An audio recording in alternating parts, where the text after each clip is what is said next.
Hello everyone, সবাইকে সরস্বতী পুজোর শুভেচ্ছা রইল। কার কার বাড়িতে সরস্বতী পুজো হচ্ছে? আমার বাড়িতে আজকে সরস্বতী পুজো আছে। তো সকাল থেকে ভীষণ ব্যস্ত, রান্না বান্না করছি, তারপরে আবার পুজোর জোগাড় জানতে আছে। তো এই যে রান্না বান্না চলছে সব। এখানে মুগ ডাল সিটি দিয়ে রেখেছি, নিরামিষ যেহেতু। এখানে কাবলি ছোলা দিয়ে, পনির দিয়ে, আলু দিয়ে হচ্ছে। এখানে ভাত হচ্ছে, আর এইদিকে এই যে লাল শাক হয়েছে, আর এইদিকে এই যে বেগুন ভাজা হয়েছে, চাটনি হবে, ব্যাস।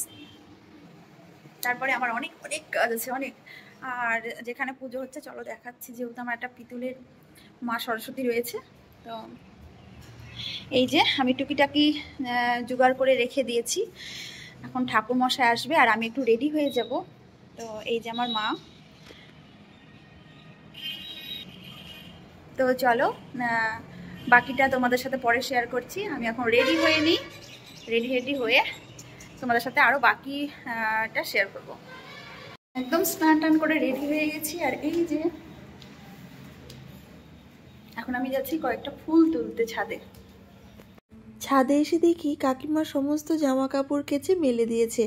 এই কাকিমাটা হলো মানে আমি যখন বিয়ে হয়ে শ্বশুর বাড়ি আসি তখন থেকে এই কাকিমা আমার শ্বশুর বাড়িতে একইভাবে কাজ করে, কিন্তু আমি তো এখন দূরে চলে এসেছি, তাই কাকিমা মাঝে সাঝে ডাক দিলেই চলে আসে।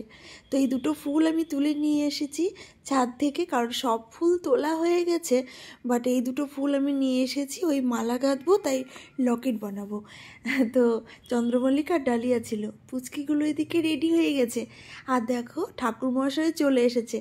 আসলে ঠাকুরমশাইয়ের আসার কথা ছিল 12টা থেকে 12:30টার মধ্যে, কিন্তু ঠাকুরমশাই এসেছে প্রায় 1:30টার পরে। তো যাই হোক, আমার না খেয়ে থাকলে শরীরটা খুব খারাপ করে। তো যাই হোক, ঠাকুরমশাই এসে গেছে। এবার পুজো হতে আর কতক্ষণ, কিছুক্ষণের মধ্যেও তো পুজোটা হয়ে যাবে। ওই দেখো, তোমাদেরকে বলতেই ভুলে গেছি, এবার তো পুজো 2 দিন, মানে রবিবার আর সোমবার। রবিবারে 12টার পর থেকে পুজো শুরু করতে পারবে, আর সোমবারে কিন্তু সকাল 9:15-র মধ্যে ছেড়ে যাচ্ছে। তাই আমি রবিবারটাই পুজো করে নিয়েছি, কারণ সোমবারের দিন সকালবেলায় একদম মানে আমার মনে হলো যে আমি পারবো না। তো সেই জন্য আমি রবিবারটাই পুজো সেরে নিয়েছি। ঠাকুরমশাই আমাকে বলেছে যে তুমি রবিবারটাই পুজো করে নাও। আর ওইদিকে আমার পুচকুদের স্কুলেও কিন্তু খুব বড়সড় করে ধুমধাম করে পুজো হচ্ছে।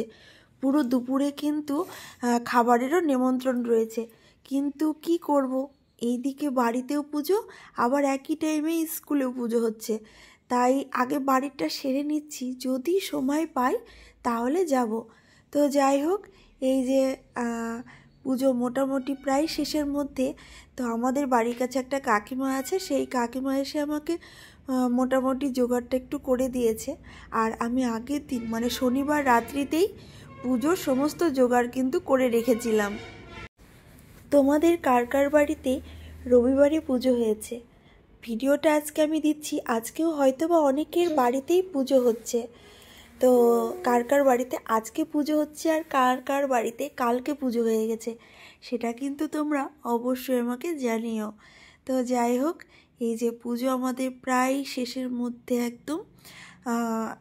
আর সরস্বতী পুজো তো প্রত্যেকের ঘরে ঘরে হয়। সরস্বতী পুজো হলে খুব ছোটোবেলার কথা মনে পড়ে।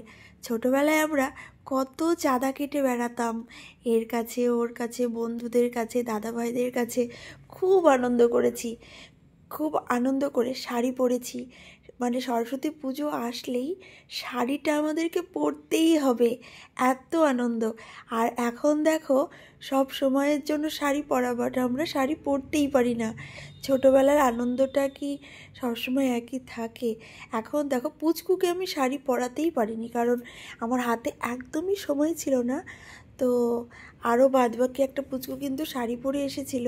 তো শাড়ি পরলে কিন্তু ছোটোদেরকে খুব কিউট লাগে। আর আজকে পুজো করতে করতে যা হয়েছে, আমি আমার বরকে বলেছি একটু শঙ্খ বাজিয়ে দেখাও তো। তো ও শঙ্খ বাজাতে পারলই না, এই নিয়ে ভীষণ হাসাহাসি হলো। আর ঠাকুর মশাই কিন্তু খুব হাসছিল।